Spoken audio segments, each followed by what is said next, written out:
જ્યારે બધું બખેરાઈ જાય ને ત્યારે સમજી લે કે શિવે કામ શરૂ કરી દીધું છે. ક્યારેક સપંદો તૂટે છે, ક્યારેક સપના ચૂર થઈ જાય છે, ક્યારેક લાગે કે ઈશ્વરે આપણું સાંભળવાનું જ છોડી દીધું.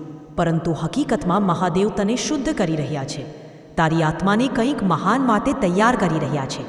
શિવ નિર્માણ કરતાં પહેલાં વિનાશ કરે છે, અને જ્યારે તું બદલાઈ રહ્યો હોય ત્યારે તારા અંદર પણ એ જ પ્રક્રિયા ચાલે છે.